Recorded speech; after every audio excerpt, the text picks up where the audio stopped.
الحمد لله نحمده ونستعينه ونستغفره ونؤمن به ونتوكل عليه ونعوذ بالله من شرور أنفسنا ومن سيئات أعمالنا من يهده الله فلا مضل له ومن يضلله فلا هادي له ونشهد أن لا إله إلا الله وحده لا شريك له ونشهد أن سيدنا ونبينا ومولانا محمدا عبده ورسوله ارسلہ بالحق بشیرا ونذیرا صلی اللہ تعالی علیہ وعلی آلہ واصحابہ وبارک وسلم تسلیما کثیرا کثیرا اما بعد قال اللہ تبارک وتعالی فی القرآن المجید فاعوذ باللہ من الشیطان الرجیم بسم اللہ الرحمن الرحیم إن تجتنبوا كبائر ما تنهون عنه نكفر عنكم سيئاتكم وندخلكم مدخلا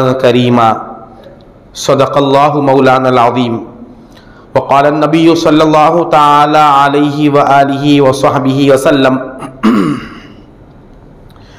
يا ابن آدم لو بلغت ذنوبك عنان السماء ثم استغفرت لي غفرت لك ولا أبالي وقال الله تعالى في شأن حبيبه جلالا وإكراما إن الله وملائكته يصلون على النبي يا أيها الذين آمنوا صلوا عليه وسلموا تسليما اللهم صل على سيدنا ومولانا محمد النبي الأمي وعلى آل سيدنا ومولانا محمد النبي الأمي الذي قرنت البركة بذاته ومحياه وتعطرت العوالم بطيب ذكره ورياه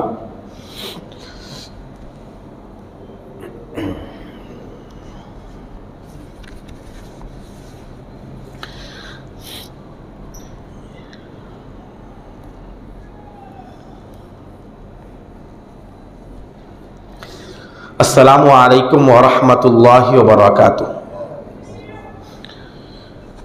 بزرگان ملت، عزیزان محترم، اللہ جل شانہ و عم نوالہ کا بے انتہا شکر ہے کہ اس نے ہمیں سرکار دو جہاں صلی اللہ علیہ وآلہ وصحبہ وسلم کے امت بابرکہ میں پیدا فرمایا اور آج ہمیں سید الایام یوم جمعہ کے بہانے جمع ہونے کی توفیق عطا فرمایا۔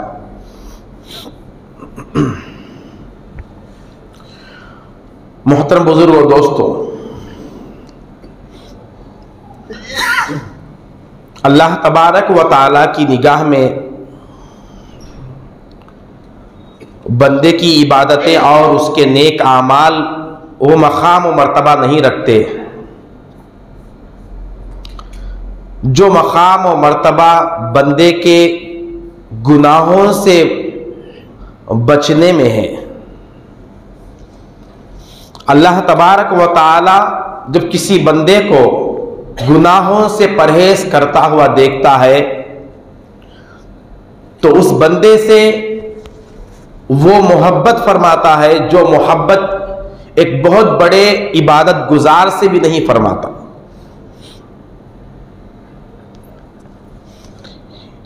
عام طور سے ہمارا ذہن اور ماحول یہ ہوتا ہے کہ ہم اپنی نیکیوں کو شمار کرتے ہیں،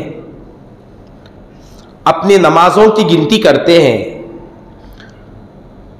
اپنے حج اور عمروں کی گنتی کرتے ہیں، اپنے صدقہ اور خیرات کی گنتی کرتے ہیں، مگر ہم اپنے گناہوں کی گنتی کرنا ہی چھوڑ دیے۔ حالانکہ اللہ تبارک و تعالی اس کو پسند یہ ہے کہ بندہ کہاں کہاں گناہوں سے بچا ہے، وہ اس بات کو دیکھتا ہے اور اس کو پسند فرماتا ہے، کیونکہ اس کے پاس عبادتیں کرنے والوں کی ایک بہت بڑی جماعت موجود ہے۔ وہ یہ دیکھنا چاہتا ہے کہ بندہ جب اس کے سامنے گناہوں کا سارا ماحول تیار کیا جا چکا ہو اور ہر طرف سے نیکیوں کے دروازے بند ہو چکے ہو، ایسے موقع پر وہ گناہ کو چھوڑ کر اللہ کو راضی کرنے کی طرف آ جاتا ہے تو اللہ تبارک و تعالی اس بندے پر فخر کرتا ہے اور اس کے پیدائش کا مقصد اسی وقت پورا ہوتا ہے۔ ان افضل الاعمال ترک المعصیہ، بہترین عمل گناہوں کو چھوڑ دینے میں ہے۔ یہ انسان کی بھی فطرت ہے کہ وہ فائدے سے زیادہ نقصان پر نظر رکھتا ہے۔ کون ایسا تاجر ہے ایک طرف سے نقصان کا نقصان بھی ہو رہا ہے اور فائدہ بھی ہو رہا ہے، اور وہ فائدے کو دیکھ کر خوش ہو رہا ہے، نقصان کی طرف اس کا خیال ہی نہیں ہے؟ ایسا کوئی تاجر نہیں ہوتا۔ یہ دیکھتا ہے کہ فائدہ جتنا بھی آئے نقصان سے میں پہلے محفوظ ہو جاؤں، نقصان سے میں پہلے محفوظ ہو جاؤں، یہ دیکھتا ہے۔ اگر کوئی شخص دن میں 1,00,000 روپے کا کاروبار کیا، 1,00,000 روپے کا مال فروخت کیا، لیکن آخر میں وہ گنتی کر کے دیکھا تو 99,000 ہی اس کے پاس ہے، 1,000 کم ہے ابھی۔ اب سارے لوگ یہ سمجھ رہے ہیں اور وہ بھی یہ سمجھ رہا ہے کہ اتنا کاروبار میرا ہوا، میرے دکان کے ساتھ سامنے اتنا جمگھٹا حاضر ہے، وہ یہ دیکھ کر خوش نہیں ہوگا۔ اگر وہ عقل مند ہے تو وہ یہی دیکھے گا چاہے کتنی بھی عبادت، چاہے کتنا ہی کاروبار میرا ہو جائے، مگر فائدہ جتنا آنا تھا، فائدہ تو آنا دور کی بات ہے، میں نقصان کی طرف جا رہا ہوں۔ آدمی تو یہ دیکھتا ہے، اور جب دین کا بھی مسئلہ آتا ہے تو وہاں بھی یہی حال ہے۔ اللہ تبارک و تعالیٰ صاف ارشاد فرما دیا، ان تجتنبوا کبائر ما تنہون عنہ، وہ باتیں جن سے ہم نے تمہیں روکا ہے، وہ بڑے بڑے گناہ جن سے ہم روکے ہیں، تمہیں روکا گیا ہے، اگر تم اس سے بچ جاؤ گے، یہ قرآن کا صاف چیلنج ہے، تو ہم اس کے سلے میں کیا دیں گے؟ نکفر عنہ سیئاتہ، نکفر عنہم سیئاتہم، ہم اس کے سارے گناہ نیکیوں سے بدل دیں گے۔ سارے گناہ اسی وقت نیکیوں میں تبدیل ہو جائیں گے۔ یہ نہیں فرمایا کہ کوئی نماز پڑھے گا تو اس نماز کا بہت بڑا اجر ہے، روزوں کا بہت بڑا اجر ہے، انفاق فی سبیل اللہ کا بہت بڑا اجر ہے، مگر کائنات میں کوئی ایسا عمل نہیں ہے جس عمل کے کرنے کے بعد اس عمل سے پہلے صادر ہونے والے سارے گناہوں کو نیکیوں میں تبدیل کر دیا جائے، ایسا کوئی عمل نہیں ہے۔ حج کے لیے بھی یہاں تک فرمایا سرکار دو عالم صلی اللہ علیہ وسلم نے کہ من حج للہ فلم یرفث ولم یفسق رجع کیوم ولدتہ امہ، جو شخص حج کو جائے اور وہاں بے حیائی سے بچے اور وہاں جھگڑا وغیرہ نہ کرے، حج کو اچھی طرح سے ادا کرے، تو وہ جب لوٹتا ہے تو گویا کہ ایسا لوٹتا ہے جیسے ابھی اپنے ماں کے پیٹ سے باہر آیا ہے، یعنی اس کے سارے گناہوں کو معاف کر دیا جائے گا۔ بہت سے اعمال ایسے ہیں جس میں اللہ تبارک و تعالی یہ اعلان کر رہا ہے، اپنے محبوب کے زبان سے یہ اعلان کروا رہا ہے کہ اس کے سارے گناہ معاف ہو جائیں گے۔ اب رمضان المبارک کی آمد ہے، وہاں بھی یہی فرمایا گیا، من صام رمضان ایمانا واحتسابا غفر له ما تقدم من ذنبه، من قام لیلۃ القدر ایمانا واحتسابا غفر له ما تقدم من ذنبه، جو رمضان میں روزے رکھا اس کے سارے گناہ جو گزرے ہیں وہ سب معاف ہے۔ جو شب قدر میں قیام کیا، اللہ کی بارگاہ میں جاگا، عبادت کیا، اس کے بھی سارے گناہ اس سے پہلے جو گزرے ہیں معاف ہے۔ گناہ پہلے جو ہوئے ہیں وہ معاف ہو جائیں گے، اس بارے میں بہت سی حدیثیں ہیں، مگر یہ قرآن کریم کی ایک انتہائی مجدہ آفریں اور خوشخبری والی آیت ہے۔ یہاں اللہ یہ فرما رہا ہے، اے بندے، جب تو گناہوں کے ماحول میں گھر جائے، یا تو کسی گناہ کا عادی ہو جائے، یا تو کسی گناہ کے کرنے میں مجبور ہو جائے، ماحول تجھے مجبور کر دے، گھر والے تجھے مجبور کر دے، حالات تجھے مجبور کر دے، نفس و شیطان تجھے مجبور کر دے، اس کے باوجود تو ہمارے دیکھنے کے خیال سے، تو ہمارے خوف کے خیال سے، تو ہمارے ڈر کی وجہ سے اگر اس گناہ کو چھوڑتا ہے تو ہم دوسرے ہی لمحے میں تجھے صلہ یہ دیں گے کہ اس سے پہلے جتنے گناہ ہوئے ہیں نہ صرف ان گناہوں کو معاف کریں گے بلکہ ان سارے گناہوں کو ہم نیکیوں سے بدل دیں گے۔ اس سے پہلے جو تو جھوٹ بولا تھا، ہم اس کو سچ اگر بولتا تو کیا اجر ملتا تھا، وہ اجر ہم تجھے دیں گے۔ اس سے پہلے تو نے چوری کی تو چوری کی جگہ پر تو کوئی حلال مال خیرات کرتا تو جو اجر ہم تو دیتے تھے اب وہ اجر دیں گے۔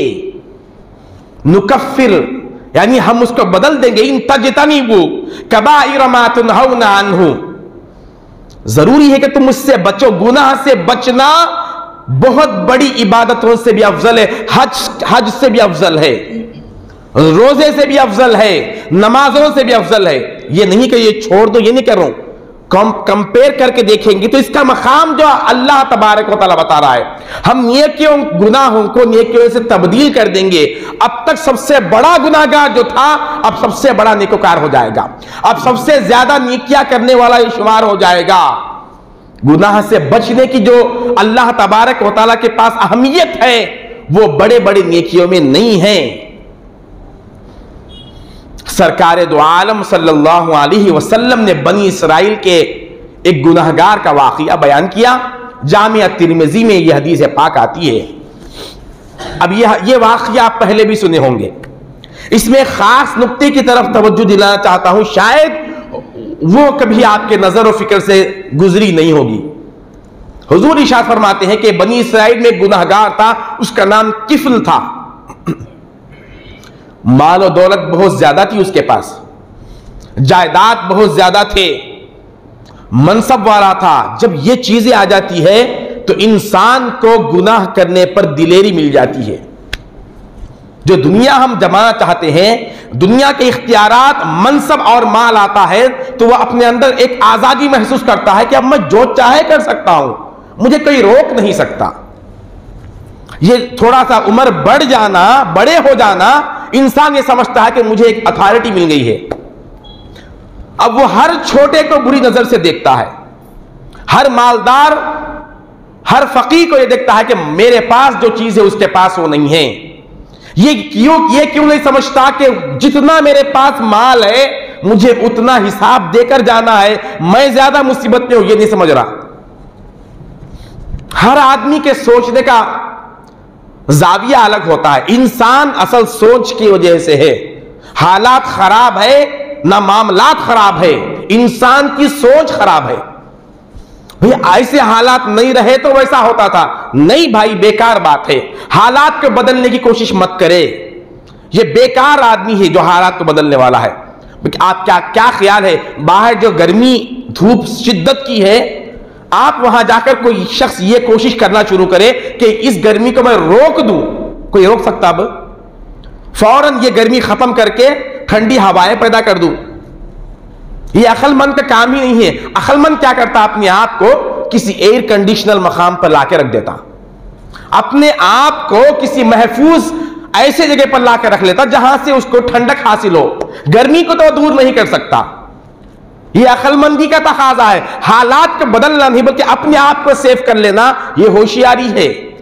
مال و دولت جب آتے ہیں تو انسان اس کی نشے میں اندھا ہو جاتا ہے، منصب کا نشہ آتا ہے تو انسان کو اندھا کر دیتا ہے، اور وہ گناہ کرتے ہوئے کبھی جھجک بھی محسوس نہیں کرتا، کیونکہ میرے پاس تو یہ سب ہے، میرے پاس تو یہ سب ہے۔ یہ مالداروں کا حال ہے۔ غریبوں کا حال یہ ہے کہ بھئی مجھے تو اللہ کچھ دیا ہی نہیں، لہذا میں جو چاہے گناہ کر لوں گا، میں جیسے جائے زندگی گزار لوں گا، اللہ اگر دیتا تو میں ویسا کرتا تھا، ایسا کرتا تھا۔ دونوں کا بھی رونا وہ ہے۔ میں یہ نہیں کہتا کہ مالدار خراب ہے غریب اچھے ہے، نہیں، انسان کے کسی بھی اعتبار سے اچھائی کا حکم نہیں ہے۔ مال پر رہ کر بھی، مال کما کر بھی آخرت کو کما سکتے ہیں، مال نہیں رکھ کر بھی آخرت کو کما سکتے ہیں۔ مالدار شکر کے ذریعے سے آخرت کو کما سکتا ہے، اور غریب صبر کے ذریعے سے مالداری اللہ تبارک و تعالیٰ کی بارگاہ میں مقبولیت حاصل کر سکتا ہے۔ دونوں کو دو سواریاں دیا ہے، جس کو دیا نہیں وہ صبر کر کے کامیاب ہو سکتا ہے، جس کو دے دیا ہے وہ شکر کر کے کامیابی حاصل کر سکتا ہے۔ اگر دونوں دو بہانے لا کر رکھ لیں تو یہ دونوں بھی گمراہ ہے۔ خیر، وہ واقعہ سرکار دو عالم صلی اللہ علیہ وسلم بتلا رہے تھے بنی اسرائیل کا۔ ایک عابد تھا، اس کا نام کفل تھا، مالدار تھا، ہر رات ایک نئی عورت کے ساتھ عیاشی کرنا اس کا معمول بن چکا تھا، ہر رات اس کا مشغلہ تھا۔ ایک مرتبہ کسی عورت سے رات گزارتا، دوسری مرتبہ پھر اس کو نہیں بلاتا، کسی دوسری عورت کا انتظام کروایا کرتا تھا۔ ایک رات اس کی زندگی کے انقلاب کہ آئی اللہ تبارک و تعالی ہر انسان کی زندگی میں ایسے ان گنت راتیں اور دن لاتا ہے، ان گنت نصیحتیں اللہ تبارک و تعالی بندوں کے سامنے پیش کرتا ہے، ان گنت نشانیاں اور حالات لاتا ہے تاکہ بندہ میرا کسی نہ کسی موڑ پر توبہ کر کے آ جائے، کسی نہ کسی موڑ پر وہ سدھر جائے، سنبھل جائے۔ یہ اللہ تعالیٰ موقع لاتا ہے۔ اسی طرح اس کی زندگی میں بھی ایک رات آئی، ایک رات اس کی زندگی میں بھی آ گئی۔ ایک رات ایک خاتون کو وہ حسب معمول اپنے کمرے میں بلوایا پیسے دے کر۔ جب اس کے قریب وہ ہوا تو وہ خاتون، وہ عورت زار و خطار رونے لگی اور کہنے لگی اے اللہ کے بندے، وہ کفل کہنے لگا تم کیوں رو رہی ہو؟ کیا تمہارا پیسہ تمہیں نہیں ملا تھا؟ تو اس خاتون نے کہا پیسہ تو مل گیا ہے لیکن میں کاروباری خاتون نہیں تھی، غربت اور فقیری نے مجھے یہاں تک پہنچا دیا۔ میں اپنے بچوں کی غربت اور ان کے نان و نفقے کے واسطے یہاں تک مجھے آنا پڑا، ورنہ میں اللہ تبارک و تعالیٰ کو ناراض کرنے کا کام نہیں کر سکتی۔ جب انسان غربت کے اندر غریبی میں اتنا زیادہ گزر جاتا ہے کہ اس کے کھانے کے لیے، اس کے اولاد کے کھانے پینے کے لیے بھی انتظام نہ ہو، تو پھر اس کے لیے حدیں ٹوٹ جاتی ہے اور وہ آگے گزر سکتا ہے۔ میں بھی اسی حالات کی ماری ہوئی ہوں، کوئی اور چارہ نہیں تھا، اور میں اس لیے رو رہی ہوں کہ میرا پروردگار دیکھ رہا ہے، اس کے دیکھتے ہوئے میں اس کے سامنے اس کی نافرمانی کیسے کروں۔ کاش ہر مسلمان کو اور ہر نوجوان کو یہ نظریہ مل جائے، صرف ایک ہی بات ہے کہ اللہ مجھے دیکھ رہا ہے۔ ہر دروازہ ہم نے بند کر دیا، ساروں کی آنکھوں پر پردے گرا دیے، مگر اس پروردگار کی آنکھوں پر کون پردہ ڈالے؟ اس کے دیکھنے پر کون دروازہ بند کرے؟ نہ اس پر کوئی پردہ ڈال سکتا ہے، نہ اس کے سامنے اس کے آنے کے لیے کوئی دروازہ بند کر کے اس کو روک سکتا ہے۔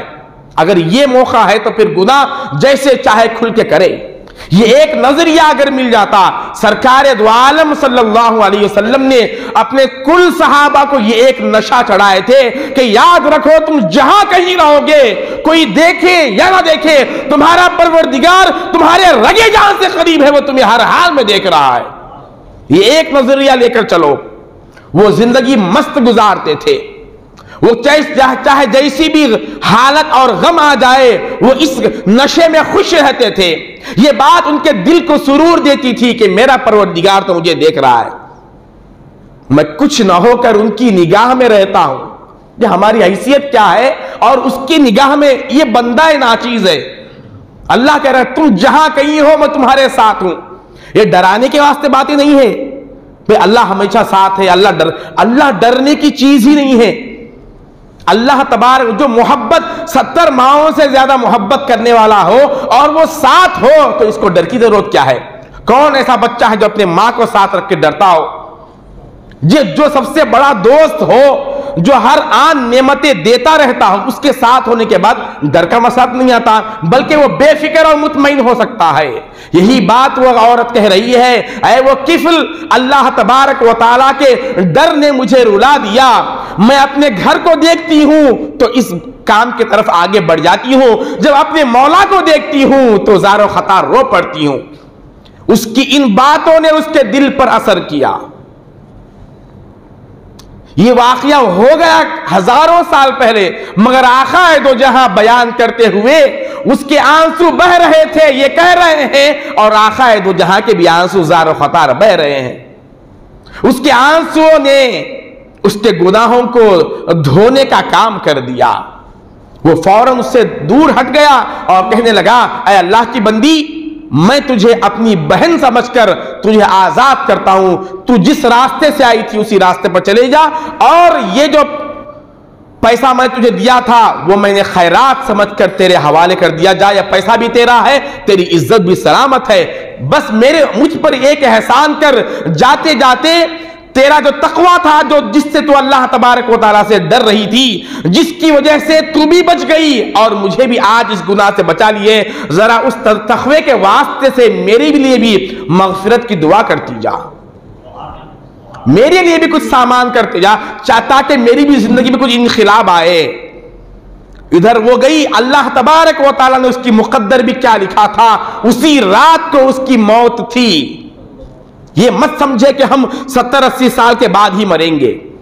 ہر دن اخبار پڑھ رہے ہیں، ہم سن رہے ہیں نوجوان بھی مر رہے ہیں۔ قیامت کے قریب جو علامت قیامت کی ظاہر ہوں گی، اس میں سے یہ بھی ایک علامت ہے کہ نوجوانوں کی موت ہوتے رہے گی۔ نوجوان کثرت سے مریں گے، کالی داڑھی والے، کالے بال والے بھی مرتے رہیں گے۔ یہ مت سمجھے کہ میں شب برات آنے کے بعد توبہ کروں گا، یہ انتظار مت کرے کہ میں رمضان آنے کے بعد سدھر جاؤں گا۔ جو شخص سدھرنا چاہتا ہے، جو شخص بدلنا چاہتا ہے، جو شخص سنورنا چاہتا ہے، جو کچھ بننا چاہتا ہے، تو ابھی بنے، کل بننے کے لیے وقت نہیں ہے، کل کے لیے کوئی وقت ہی نہیں ہے۔ جو کل کو کچھ بننا چاہتا ہے، آج تک وہ کچھ نہیں بنا، جو آج بننا چاہتا ہے وہ بہت کچھ بن کے دکھایا ہے۔ یہ گھڑی محشر کی ہے، تو عرصہ محشر میں ہے، یاد کر غافل عمل گر کوئی دفتر میں ہے۔ علامہ اقبال کہتے ہیں کہ تو جب بھی دنیا میں گناہ کرنے پر آمادہ کیا جائے تو یہ سوچ کہ ابھی میں محشر کے میدان میں ہوں۔ محشر کا میدان ہزاروں سال کے بعد یہ تصور مت کرو، بلکہ یہ تصور لے کے بیٹھ کہ میں اسی وقت محشر کے میدان میں ہوں اور اسی وقت مجھے حساب و کتاب دینا ہے اور میرا اعمال نامہ میرے ہاتھ میں تھما دیا گیا ہے۔ وہ خاتون تو چلے گئی، اسی رات اللہ تبارک و تعالی نے اس پر موت کا فیصلہ کیا تھا۔ موت کا فیصلہ تھا، ملک الموت اس کے دروازے پر آنے والے تھے۔ ادھر یہ شخص کوئی ساری زندگی گناہوں میں بسر کیا، ایک مرتبہ گناہ سے بچا ہے۔ یہ پوائنٹ اس حدیث سے لینا چاہتا ہوں، یہ واقعہ سنے ہوں گے، کثرت سے یہ حدیثیں آئی ہیں۔ یہ اس واقعے سے سبق ہمارے عنوان کے تحت یہ لینا تھا کہ اس نے ساری زندگی گناہ کی، اب گناہ کے بعد توبہ کیا، ایک مرتبہ گناہ سے بچ کر، گناہ کرنے کے بعد نہیں، آج کیسا بھی گناہ کر لوں گا، کل توبہ کر لوں گا۔ یہ شیطان کا فریب ہے، شیطان کا دھوکہ ہے۔ کیا پتا کہ گناہ کرنے کے بعد نیکی کرنے سے پہلے پہلے موت آ جائے تو کیا صورت دکھائیں گے۔ گناہ کو چھوڑ کر توبہ کرنا، قرآن جو کہہ رہا ہے تم گناہوں کے دلدل میں آ جانے کے بعد وہیں سے تم جب توبہ کرو گے، وہیں سے تم اس گناہ کو چھوڑ دو گے۔ توبہ کی بات نہیں ہے قرآن میں۔ وہ آیت جو میں نے عرض کیا تھا، ان تجتنبوا کبائر ما تنہون عنہ نکفر عنکم سیئاتکم وندخلکم مدخلا کریما۔ قرآن یہ کہہ رہا ہے تم توبہ مت کرو، یہ تذکرہ ہی نہیں ہے۔ گناہ کی حالت آ جائے تو تم اس کو چھوڑ دو، اس سے بچ جاؤ، اپنے آپ کو بچاؤ۔ اس کے بعد تم توبہ کرو یا نہ کرو۔ ارے یہ بچنا خود توبہ ہے۔ توبہ کا مطلب گالوں پر بجا لینا یا ہاتھ اٹھا کے اللہ مجھے معاف کر دے، جو بھی کیا معاف کر دے، یا استغفار کلمات پڑھنا، یہ توبہ نہیں ہے۔ توبہ کامل اسی وقت ہوتی ہے جب اس کے سامنے گناہ ہو اور کوئی شخص اس کو گناہ سے روکنے والا نہ ہو اور وہ اللہ کے خوف سے چھوڑ دے، اللہ کے خوف سے، صرف اس کے ساتھ ہونے کے ڈر سے، اس کے سامنے پیش ہونے کے یقین سے وہ جب چھوڑتا ہے تو پھر زندگی اللہ تبارک و تعالی اس آیت کے مصداق بناتا ہے۔ صرف تم بچ جاؤ ایسے موقع پر، نکفر عنکم سیئاتکم، ہم تمہارے سارے گناہ جو زندگی میں کیے تھے، اب کفل کی حالت اس آیت کے لیے مصداق ہے۔ اس گناہگار کی حالت اس آیت کو مصداق بن رہی ہے کہ وہ ساری زندگی گناہ کیا، ایک مرتبہ موت سے پہلے جو گناہ کر رہا تھا اس گناہ کو اللہ کے ڈر سے چھوڑ دیا۔ اللہ تبارک و تعالیٰ نے اس کا کیا حشر کیا۔ اللہ تعالیٰ اپنے وعدے کو پورا کر رہا ہے۔ اے وہ کفل، تو آج تک اس سے پہلے جتنے گناہ کیا تھا، میرے عزت اور جلال کی قسم میں سارے گناہوں کو نیکیوں سے بدل دیا ہوں۔ اب وہ جو زنا ہر رات کرتا تھا، ایک مرتبہ ڈر گیا تھا، چھوڑ دیا تھا گناہ، کوئی روکنے والا نہیں تھا، بند کمرہ تھا، پیسے اس کے تھے، لڑکی اس کے قبضے میں تھی، مگر کون اس کو ڈرا رہا تھا؟ کیا ہو گیا تھا اس کی زندگی کو؟ ادھر وہ مر گیا،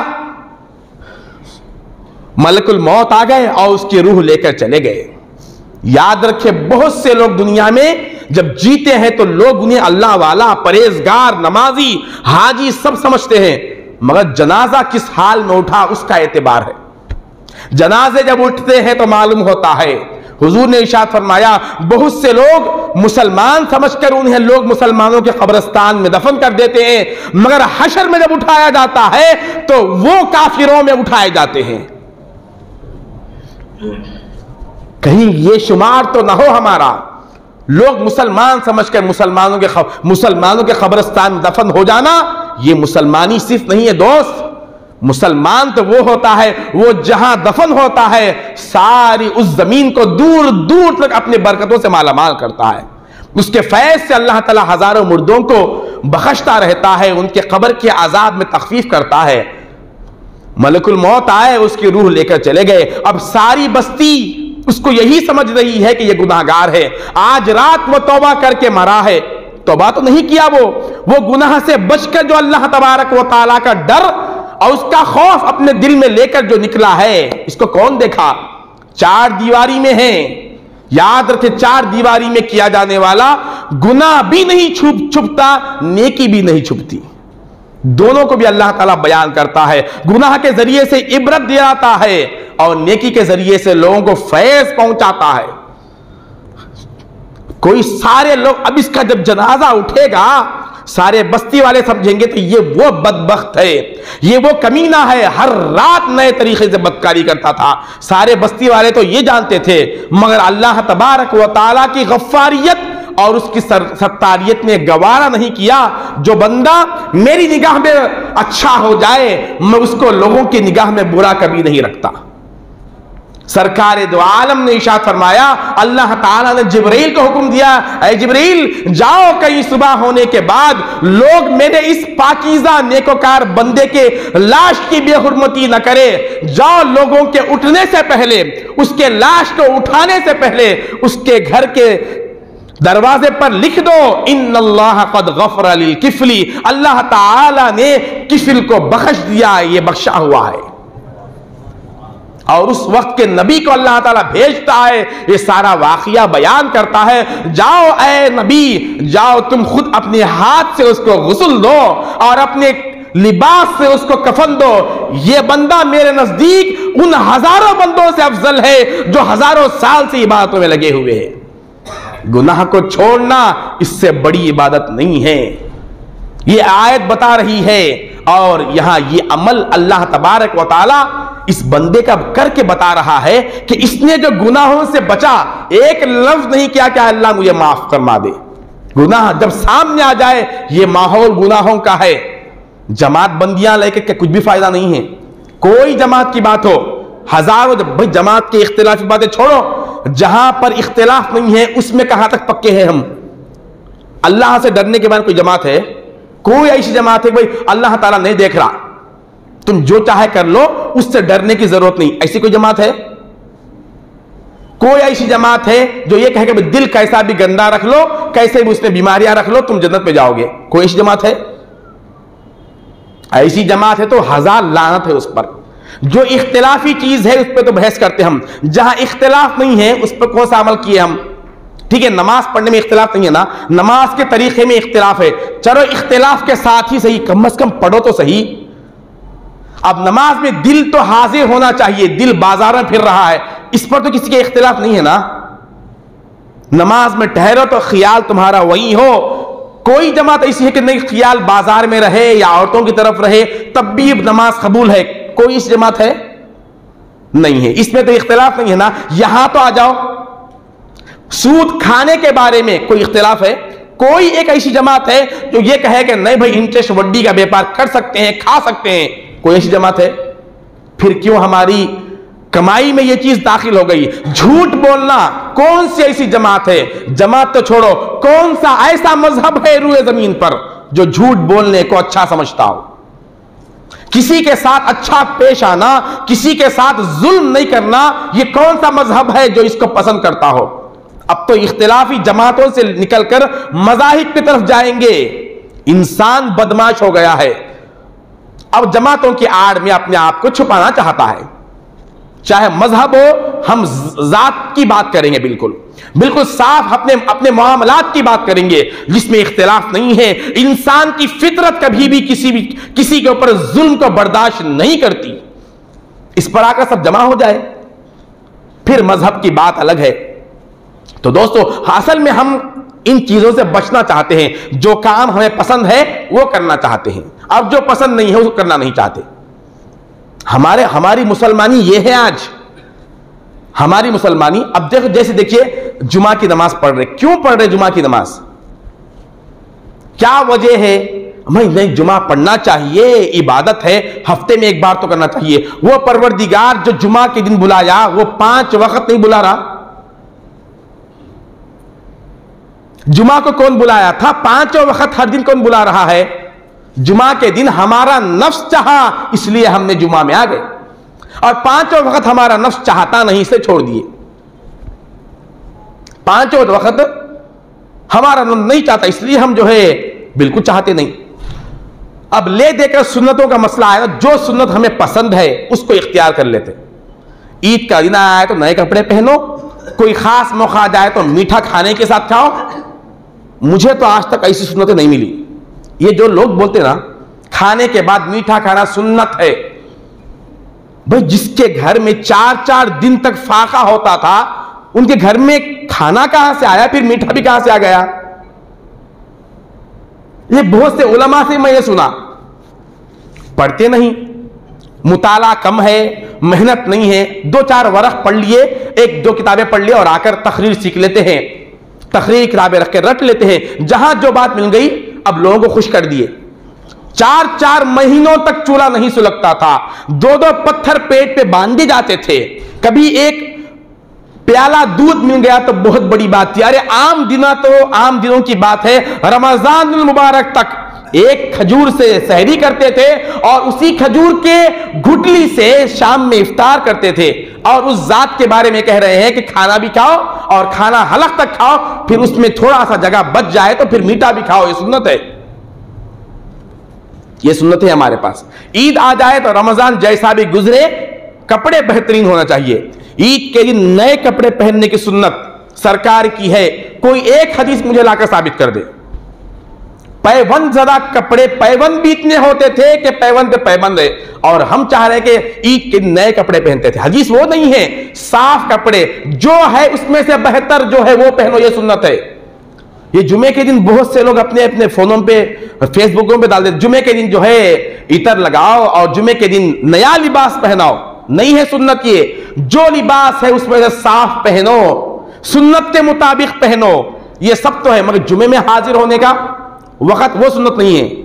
نہانا سنت ہے, اچھا غسل کرنا سنت ہے. غسل کرتے کرتے اتنا وقت ہو جائے کہ جمعے میں آنے کا وقت ہی دیر ہو گیا ہمارا. اب یہ بولیں گے تو لوگ پسند نہیں کرتے, تلخی ہوتی, کیونکہ اپنے نفس پہ بات آ گئی نا. تو ہمارا دین اور مذہب کیا ہے؟ جو سنتیں ہمارا نفس پسند کرتا ہے ہم اس کو اختیار کرتے, جو پسند نہیں کرتا اس کو اختیار نہیں کرتے. اس کا مطلب یہ ہوا جو سنتیں ہم نفس کے لیے پسند کرتے ہیں وہ سنت بھی رسول کی پسند سمجھ کر ہم نے اختیار نہیں کیا. رسول کے پسند کے لیے اپنے آپ کو قربان گلے کٹا دیے صاحب. ایک اشارے پر مر مٹ گئے صحابہ کرام, ایک اشارے پر مر مٹ گئے. اپنے مال کو, اپنی جائیداد کو, بچوں کو قربان کر دیے. کیا قربان کیے آج ہم؟ یہ مہینہ آیا, ایک مقدس رات آنے والی ہے, ایک مقدس رات آنے والی ہے. اللہ آسمان دنیا پر کوئی بات ہے سمجھنے کی؟ ہم کیا, ہمارا مقام کیا؟ ہمارے لیے اللہ آ کر پوچھا ہے بندے کیا ہونا ہے پوچھ. وہ ایسا بے نیاز پروردگار, اس سے کوئی مانگے تو چاہے تو وہ دے یا نہ دے, وہ اس کا اختیار ہے. اور اپنے محبوب کے خاطر آسمان دنیا پر آ کر کہہ رہا ہے اے میرے بندو کیا مانگتے ہو مانگو, کیونکہ تم میرے محبوب کے غلام ہو, تم میرے محبوب کے پیارے ہو. محبوب کی پیاری چیز مجھے بھی پیاری ہے, اسی لیے وہ آ کر پوچھ رہا ہے. یہ مقام تو اس امت کا ہے, اور ان کو تو رسول سے کوئی تعلق نہیں. نہ ہماری صورت رسول کے صورت کے موافق ہے, نہ ہمارا لباس رسول کے لباس کے موافق ہے, نہ ہماری اولاد رسول کے اولاد کے موافق ہے. ہمارے لیے تو ٹوپی پہننے کے لیے مسجد کے باہر ٹوپیاں رکھنی پڑتی ہے. آگے کون سا زمانہ آئے. میں ایک مسجد میں دیکھا بالکل شارٹ جو ہوتا ہے وہ پہن کے آیا ایک نوجوان. اب آگے سے کمیٹی والوں کو پیجامے کرتے بھی رکھنا پڑے گا, اس پہ بھی جھگڑا. ایک مسجد میں جھگڑا ہو رہا, بھئی آپ ٹوپیاں کیوں نہیں رکھے؟ اب لوگ آ کے بولے مولانا صاحب بیان میں اس کا تذکرہ کرو کہ کمیٹی والے بڑے بدماش ہیں, یہ لوگ ٹوپیاں نہیں رکھے. ٹھیک ہے بھائی ٹوپیاں کیا پیجامے بھی رکھیں گے اور جو بھی ہے رکھیں گے، تم ایسے ننگے ہی آ جاؤ۔ پہلے تو یہ مسجد میں طہارت خانہ بننا یہ بدعت ہے۔ آپ کو یہ ایک حدیث بتائیے مجھے، مسجد میں طہارت خانہ بننا، مسجد عبادت کی جگہ ہے، پیشاب پیخانے کی سب جگہ ہے، ہماری سہولت کے لیے ایئر کنڈیشن بھی آ گیا۔ یہاں تو کوئی حدیث پوچھتا بھی نہیں، حدیثوں پہ چلنے والے سب یہاں پر کہاں جا کے بیٹھ جاتے نہیں معلوم۔ کون سے ایئر کنڈیشن میں بیٹھے تھے صحابہ اکرام؟ اس کا تو جواز کہیں بھی ایک فتویٰ کسی دارالعلوم کو آیا ہی نہیں آج تک کہ مسجد میں ایئر کنڈیشن میں بیٹھنا کیسا ہے، اس طرح آرام سے بیٹھنا۔ اتنی ذرا سی بھی تکلیف اللہ کی عبادت کے لیے جو بندہ نہیں کر سکتا، اب اس کے لیے کون سا دین ہے؟ اب اس کے طہارت خانے بھی ہونا ہے۔ اب نوبت تو یہ آ گئی، بعض تو مسجد کو آتے گھر کے طہارت خانے کو چھوڑ کر مسجد کا استعمال کرتے، ٹھیک ہے استعمال کر کے نماز پڑھے، پھر بھی یہ ادنا درجہ بھی صحیح قبول ہے۔ بعض تو وہ بھی ہے ہم میں سے صرف طہارت خانہ استعمال کر کے چلے جاتے، مسجد کا مصلی استعمال کرنے کی توفیق نہیں۔ اب اس مسلمان کے لیے اللہ کی رحمتیں کہاں سے آئیں گی؟ کس کے ہاتھ اٹھنے پر اس پر اللہ کی رحمت برسے گی؟ ہزاروں خوبیاں خامیاں ہمارے اندر ہے اور ہم بدلنا بھی نہیں چاہتے۔ تو بات میرا مضمون ہٹ گیا ہے، بات یہ چل رہی تھی کہ اللہ تبارک و تعالیٰ کی نظر میں عبادتوں سے زیادہ گناہوں سے بچنے کا مقام ہے۔ جو بندہ گناہوں سے بچتا ہے اللہ تبارک و تعالیٰ اس کو اپنے پاس خاص مقام دیتا ہے۔ جب بھی گناہ کو للکارے، نفس کو کہہ دیں کہ ایک نیکی یہ کر لوں گا اس کے بعد گناہ کروں گا، اگر مجبوری آخری حد کی ہے پہلے گناہ پھر نیکی نہیں، پہلے نیکی اس کے بعد گناہ۔ حضرت یہ اللہ والوں کا معمول ہے، میں ٹھہر کے فتوے دینے والا کوئی چیز نہیں ہوتا۔ حضرت رابعہ بصری رضی اللہ تعالی عنہ کیا اللہ والے تھے، کیا لال معاون جنے تھے، آسمان ترس رہا ہے ان نفوس کو دیکھنے کے واسطے۔ آپ کو بچپن کی حالت ہی میں چند ڈاکوؤں نے اغوا کر لیا، چوری کر لیا۔ پہلے زمانے میں لوگ بچوں کو چوری کر لیتے تھے، بعد میں بڑے ہونے کے بعد بچیاں اگر ہوتی تو ان کو باندی بنا لیتے تھے، لڑکے اگر ہوتے تو ان کو غلام بنا لیتے تھے۔ حضرت رابعہ بصری رحمت اللہ علیہا کو بھی اسی طرح سے اغوا کر لیا گیا۔ غریب خاندان تھا، آپ کے والد کثیر العیال تھے، آپ کو ایسے ہی لے کر گئے۔ اللہ تعالیٰ نے ان کو باطن کے نور کے ساتھ ظاہر کا نور بھی عطا کیا تھا، حسن باطن کے ساتھ حسن ظاہر بھی عطا کیا تھا۔ آپ کو لے کر اغوا کر کے گئے اور ایک خیبہ خانے پر کسی نے بیچ دیا۔ زنا کا جو اڈا ہوتا ہے ان ڈاکوؤں میں سے ایک ڈاکو نے آپ کو اس مقام پر بیچ دیا۔ ایسی پاکیزہ خاتون جن کی ولادت پر آقا دو جہاں صلی اللہ علیہ وسلم نے ان کے والد کو بشارت دی تھی، حضور خواب میں آ کر بشارت دیے تھے کہ تمہارے گھر ایک میرے فاطمہ کی کنیز پیدا ہونے والی ہے، فاطمہ کی باندگی پیدا ہونے والی ہے، اس کو دیکھ کر سارا عالم رشک کرے گا، سارے عورتیں اس کو دیکھ کر رشک کریں گی، ایسی بیٹی تمہارے گھر پیدا ہونے والی ہے۔ اور حال یہ ہو رہا ہے کہ ان کو اغوا کر لیا گیا اور ایک خیبہ خانے میں بیچ دیا۔ اب ہوا یہ کہ اس خیبہ خانے میں جو بھی شخص آتا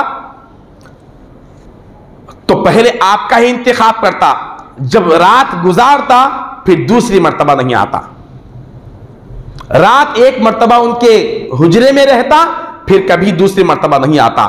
وہ خیبہ خانے کی جو خاتون تھی اس کو تعجب ہوا، ایک کسٹمر ایک مرتبہ آنے کے بعد وہ بار بار آنا چاہتا ہے، ایک بار آنے والا پھر زندگی میں کیوں نہیں آیا؟ اور بعض ان میں سے وہ بھی لوگ تھے جو بہت زمانے سے ہمارے اڈے پہ آتے تھے، کیا بات ہے ایک مرتبہ کیا اس خاتون کے حجرے میں گیا پھر واپس پھر کبھی نہیں آیا؟ ایک مرتبہ وہ کھڑکی کے ذریعے سے دیکھتی ہے، کھڑکی کے ذریعے سے وہ خیبہ خانہ چلانے والی خاتون دیکھتی ہے تو حیرت ہوئی اس کو، جس کمرے میں جس گناہ کا تصور اس کو تھا وہ یہ دیکھ رہی ہے کہ وہ خاتون رابعہ بصری اور وہ نوجوان جو برے ارادے سے آیا تھا وہ دونوں سجدے میں ہیں، سجدہ ریز ہے دونوں۔ اس کو ماجرا سمجھ میں آ گیا۔ جب صبح ہوئی تو رابعہ بصری رضی اللہ تعالی عنہا سے پوچھے بغیر اس نوجوان کو جو رات اس کمرے میں گزارا تھا، اس کو بلا کر کہنے لگی، اے نوجوان کیا بات ہے، کیا تم نے رات میں اپنا پورا سکون حاصل کیا؟ تو اس نے کہا پہلی مرتبہ آج دل کو صحیح سکون ملا، مجھے پتا چلا کہ حقیقی لذت کس میں ہے، آج مجھے محسوس ہوا کہ حقیقی سکون کس چیز میں ہے، میں تو کسی اور مزے کے لیے گیا تھا، مجھے کوئی اور مزہ آج ملا ہے۔ میں جب ان کے حجرے میں گیا تو اس نے خاتون نے مجھ سے کہا کہ تم تو برائی کے لیے آ گئے ہو، ٹھیک ہے آج کے رات کے لیے تمہارے پیسے کے عوض تو میں تمہارے تابع ہونے کے لیے تیار ہوں، ذرا میری بھی ایک بات تو سن تو چلو، جب گناہ کرنا ہی ہے تو پہلے ہم نیکی کر لیں گے، ذرا غسل کر لو اور وضو کر لو اور ہم 2 رکعت نماز پڑھ لیں گے، اس کے بعد ساری رات تم جو چاہو میں کرنے کے لیے تیار ہوں۔ جب وہ 2 رکعت کے لیے رکعت باندھ کر سجدے میں، دیکھیے خیبہ خانے میں کیا ہو رہا ہے، اپنی اولاد کو 2 رکعت نماز ہم نہیں پڑھا سکتے، اپنی بیٹی کو حکم دے کر آج کی ماں 2 رکعت نماز نہیں پڑھا سکتی، اپنی بیٹی کو چغلی سے غیبت سے بچا نہیں سکتی، ہم اپنے بیٹے کو بد نظری سے بچا نہیں سکتے۔ وہ خاتون ان کے ایمان اور تقوی کا کمال یہ تھا کہ وہ شخص، وہ نوجوان جس کی چال ہی بدل گئی تھی، جس کی فطرت بدل گئی تھی، جس کے انداز بدل گئے تھے، جس کے نگاہ میں نشہ تھا شہوت کا، جس کے نگاہ میں نشہ تھا ہوس کا، جس کے نگاہ میں نشہ تھا دولت اور منصب کا، ایسے نوجوانوں کے نگاہوں کو، فطرتوں کو بدل دیا۔ کیا انداز تھا! وہ کہتی کہ ہم دونوں پہلے نماز کے لیے رکعت باندھ لیں، جب نماز کے لیے کھڑے ہو جاتے، سجدے میں جاتے، ادھر رابعہ سجدے میں رو دیتی اور کہتی کہ پروردگار یہاں تک لانا میرا کام تھا، یہ کس نیت سے آیا تھا، میں اس کو تیرے بارگاہ میں اس کے سر کو تو جھکا دی، مگر اس کا دل تو تیرے محبوب نے فرمایا کہ آدم کے بیٹے کا دل تیرے 2 انگلیوں میں ہوتے ہیں، اس کا سر میں جھکا دیا، اب تیرا کام ہے کہ تو اس کے دل کو جھکا دے۔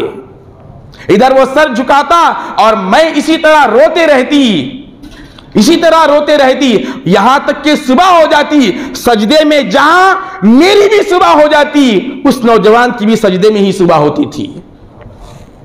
اب وہ جب اٹھتا تو اس کی پیشانی نور ایمان اور باطنی نور سے چمک اٹھتے تھے، اور وہ یہ کہتا کہ مائی میں کسی اور لذت کے لیے آیا تھا اور کسی اور چیز تم نے مجھے عطا کیا، وہ اسی وقت اللہ کا ولی بن جاتا اور آگے نکل جاتا۔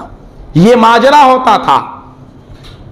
آئے اس شاخ گئے وعدہ فردا لے کر، اب انہیں ڈھونڈ چراغے رخ زیبا لے کر۔ یہ تربیت اللہ والوں کی ہے۔ گناہ کا ماحول آ جائے، تھوڑی دیر کے لیے نفس کو روک دیں، تھوڑی دیر اس کو لگام دینے سے اس کی طاقت اور قوت کٹ جاتی ہے، اللہ تبارک و تعالیٰ اپنی نصرت سے مالا مال کرتا ہے۔ یہی آزمائش کے لیے ہم دنیا میں آئے دوست۔ جو بھی یہاں کی لذت ہے وہ دھوکہ ہے، یہاں کی دولت دھوکہ ہے، یہاں کا منصب ان سانسوں کے جھونکوں کے حد تک ہے، اس کے بعد نہ کوئی منصب ہے، نہ کوئی دولت ہے، نہ کوئی عزت ہے، نہ کوئی شہرت ہے۔ کل تک ہمارا نام عام انداز سے رہے گا، ادھر سانس منقطع ہوتے ہی وہاں مرحوم یا لیٹ بول کے لکھ دیا جائے گا۔ یہ پہلے تھا اب نہیں ہے، جتنے آئے ہیں سب کا یہی حشر ہوا، لے کر کیا جائیں گے؟ وہی ایمان اور تقوی۔ اللہ تبارک و تعالیٰ دنیا ہی میں اس کے ثمرات بتائے گا۔ یاد رکھیے، گناہوں کا سب سے پہلا اور نقد ملنے والا اثر اور نتیجہ، رزلٹ یہ ہے کہ اس کا دل کبھی پرسکون نہیں ہو سکتا، چاہے وہ ملٹی ملینئر ہو جائے، چاہے وہ کتنے گھر اپنے بنا لے، چاہے وہ کتنا بڑا بادشاہ ہو جائے، مگر گناہ کر کے کبھی وہ مطمئن سو نہیں سکتا، اس کے دل کو سکون نہیں ملتا، اس کا سکون گناہ کو چھوڑنے میں ہے۔ اور یاد رکھیے، جس لمحہ بندہ اللہ کی رضا کے لیے گناہ کو چھوڑتا ہے، اللہ تعالیٰ اس کے دل پر ایسا سکون اتار دیتا ہے جس کی کوئی مثال نہیں ہے، ایسا سکون اس کو ملتا ہے۔ ازالے شہوت پر وہ سکون نہیں ہے جو سکون گناہ کو چھوڑنے میں اللہ تعالیٰ دیتا ہے۔ حضرت عبداللہ یافعی یمنی رحمت اللہ تعالیٰ علیہ واقعہ لکھتے ہیں، میں جتنے واقعات عام طور سے بیان کر رہا ہوں گناہ کو چھوڑنے کے ذاتی طور پر، وہ عام لوگوں کے بتا رہا ہوں، ورنہ یہ لوگ یہ سمجھتے ہیں کہ بھئی وہ تو اللہ والے تھے، ہم کیسے بچیں گے؟ وہ تو بڑے لوگ تھے، وہ جو کفل کا واقعہ سنایا تھا وہ کون سا اللہ والا تھا؟ ارے یہ چھوڑ کر بننا ہے اللہ والا، یہ گناہ چھوڑ کر اللہ والا بننا ہے۔ وہ طفل کوئی اللہ والا نہیں تھا، بڑا بدکار تھا، مگر ایک بات، اس خاتون کی بات نے دل پر اثر کیا۔ اب ایک واقعہ اور عرض کر رہا ہوں۔ حضرت عبداللہ یافعی فرماتے ہیں کہ ایک نوجوان تھا، وہ جہاں کہیں مجلس میں آ جاتا تو ایسی خوشبو اس کے جسم سے نکلتی تھی، پوچھو مت۔ لوگوں نے اس کا نام صاحب المسک رکھ دیا۔ صاحب المسک یعنی مشک کو عربی میں مسک کہتے ہیں، مشک والا، مشک کی خوشبو والا۔ وہ جب جس مقام پر بیٹھ کر جاتا وہ جگہ بھی مہکتے رہتی تھی۔ ایک بزرگ تھے، انہوں نے دریافت کرنا چاہا آخر یہ کون سی ایسی خوشبو لگاتا ہے، اور دیکھنے میں کوئی بڑا مالدار آدمی بھی نہیں ہے جس کے پاس کوئی بڑی قیمتی عطر ہو، ایسا بھی گمان نہیں ہے، ایک معمولی کاروباری آدمی ہے۔ اور معلوم کیا تو یہ بات معلوم ہوئی کہ وہ جو ہے کپڑے بیچنے والا تھا، اس کا اتنا بڑا مقام نہیں تھا، معمولی سی دکان تھی جس میں وہ بیٹھ کر کپڑے بیچتا تھا۔ وہ وہاں پر پہنچے اور کہنے لگے یہ خوشبو کون سے عطر کی ہے؟ تو اس نے کہا کہ میں اتنا مالدار نہیں ہوں کہ بڑی قیمتیں لگا کر عطر خرید سکوں۔ بس واقعہ یہ ہے کہ ایک دن میرے دکان پر ایک خاتون عورت آئی تھی، اور میں بہت نوجوان تھا، میری جوانی شباب پر تھی۔ اس نے کپڑے خریدنے کے لیے ارادہ ظاہر کیا، پھر اس کے بعد وہ واپس ہو گئی، اور واپس ہونے کے بعد اپنی باندی کو بھیجا اور کہا کہ چند ہمیں کچھ اور زیادہ میٹیریل لینا ہے، زیادہ کپڑے خریدنا ہے، اس لیے تم چند اور نمونے ہمارے پاس لاؤ گے تو ہم اس میں سے تحقیق کر کے لے لیں گے، لہذا اپنا مال کپڑوں کا گھٹا لے کر ہمارے گھر آ جائے تاکہ ہم وہاں سے چن کر اچھے پسند کے چیز لے لیں۔ اب یہ نوجوان سمجھا شاید میرا بڑا کاروبار ہونے والا ہے، یہ سمجھ کر وہ اس خاتون کے پاس پہنچا۔ جیسے ہی وہ گھر میں پہنچا، وہ نوجوان کہتا ہے کہ اس خاتون نے دروازہ بند کر لیا اور اپنا برا ارادہ ظاہر کیا، اور کہا کہ میں صرف تمہارے کپڑے خریدنے کے لیے نہیں بلائی بلکہ تمہارے ساتھ برا ارادہ تھا، اس لیے تمہاری جوانی کا فائدہ اٹھانا چاہتی تھی، اس لیے بلائی ہوں۔ وہ تھرا گیا وہ نوجوان۔ یہ جتنے ہوتے ہیں یہ کسی در کا فیض لیے ہوئے ہوتے ہیں، کسی نیک لوگوں کی صحبت انہیں زندگی میں کبھی ملی ہوتی ہے جس کا فیض ملتا ہے کہ انہیں فوراً اللہ تعالی یاد آ جاتا ہے۔ اللہ یاد آنا وہ ایسے موقع پر یہ ایمان کی علامت ہے دوست، دل میں ایمان کی چنگاری، ایمان کی شمع جل رہی ہے، اس کی علامت ہے۔ ایسے وقت پر اللہ یاد آتا ہے، اس کے ہاتھ پر کانپنے لگے، ہائے اب میں کیا کروں۔ اس نے بہت منع کرنے کی کوشش کی مگر وہ خاتون سننے کے لیے تیار نہیں تھی، اور الٹا کہنے لگی اگر تم میرے بات کو انکار میں لاؤ گے تو میں تمہیں بدنام کر دوں گی، میں شور کروں گی ساتھ تاکہ سارے لوگ جمع ہو جائے اور تمہاری بات پر تمہیں سزا دینے لگے۔ اب سارے لوگ یہ نوجوانوں کے پیچھے ہی رہتے۔ عورتوں کا بھی بہت بڑا کردار ہے مردوں کے بگڑنے میں۔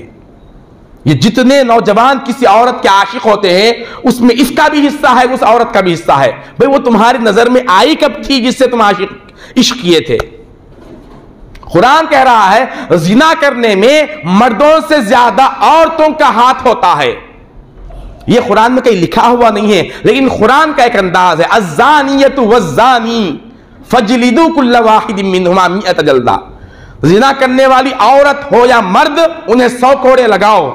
یہ حکم سناتے ہوئے اللہ تعالیٰ نے زانیہ کا لفظ پہلے لایا، الزانیۃ، الزانیہ عورت زنا کرنے والی، والزانی زنا کرنے والا مرد، عورت کے لفظ کو پہلے لایا، مرد کو بعد میں لایا۔ اس کا مطلب مفسرین یہ بیان کرتے ہیں کہ اس میں مائل کرنے والی عورت زیادہ ہوتی ہے، ورنہ قرآن میں چور کے بارے میں، اس کے سزا کے بارے میں فرمایا والسارق والسارقۃ فاقطعوا ایدیہما، چوری کرنے والا مرد ہو یا عورت۔ یہاں پر مرد کو پہلے کیوں لایا؟ مرد کو پہلے کیوں لایا؟ عام طور سے قرآن کی عادت ہے کہ ہر جگہ احکام میں مرد کو پہلے بیان کیا جاتا ہے، عورت کو بعد میں لایا جاتا ہے۔ زنا کا ایک ایسا مقام ہے جہاں پر اللہ نے عورت کو پہلے لایا، کیونکہ یہ اس کو مائل کرتی ہے تو وہ جلدی مائل ہوتا ہے۔ اور اسی کو سب پورا الزام اسی پر رکھتے ہیں، بھئی یہ تمہاری طرف مائل ہونے کے واسطے تمہاری چال کب بگڑی تھی، اس کی وجہ کیا ہے؟ فقہا یہاں تک بیان کرتے ہیں، مفتیان کرام یہاں تک بیان کرتے ہیں، اگر کوئی غیر محرم شوہر کے غیر موجودگی میں کسی عورت سے بات کرنا چاہے، دروازے کے پیچھے سے ہی بات کرنا چاہے، تو نرم لہجے میں بات کرنا حرام ہے۔ جس طرح چہرہ دکھانا جائز نہیں ہے، نرم لہجے سے بات کرنا بھی جائز نہیں ہے۔ اپنے لہجے کو سخت کر کے بات کرو تاکہ تمہاری آواز کی شہوت اس کے کانوں کو متاثر نہ کرے۔ یہ ہے اسلام۔ اسلام یہ چیز ہے، یہ بتاتا ہے۔ یہاں تک فرمایا عورتوں کو اپنا لباس باہر سکھانے سے منع کیا گیا۔ عورتوں کا لباس، اس لباس کو دیکھنے کے بعد بھی مرد اس کی طرف مائل ہو کر بگڑ سکتے ہیں، اس کا بھی اندیشہ ہے۔ برائیاں صرف نہیں پھیلتی دوست، اس کے پیچھے بہت بڑا شیطانی جال ہوتا ہے اور اس کو ہم سمجھ ہی نہیں سکتے۔ تو وہ خاتون کہہ رہی تھی اگر تم میری بات کو نہیں مانو گے تو میں تمہیں بدنام کر دوں گی۔ تو اس نے سوچا کوئی اور راستہ نہیں ہے، اس نے کہا مجھے استنجا کی ضرورت ہے، ذرا مجھے اجازت دے دو، میں فارغ ہو کر پھر تم جیسا کہو گے ویسا کروں گا۔ وہ استنجا خانے میں گیا اور وہاں جو کچھ غلاظت پیخانہ پڑا ہوا تھا وہ سارا اپنے جسم پر مل لیا، اپنے جسم پر مل لیا۔ اگر وہ یہ سوچ کر مل لیا کہ یا تو میرا جسم بے عیبدار ہوگا یا میرا دل عیبدار ہوگا، جسم پر لگی ہوئی غلاظت میں دھو سکتا ہوں، جسم پر لگے ہوئے نجاست کو میں ختم کر سکتا ہوں، لیکن وہی کالک اور وہی گندگی دل پہ لگ جائے تو میں اس کو کس پانی سے صاف کروں؟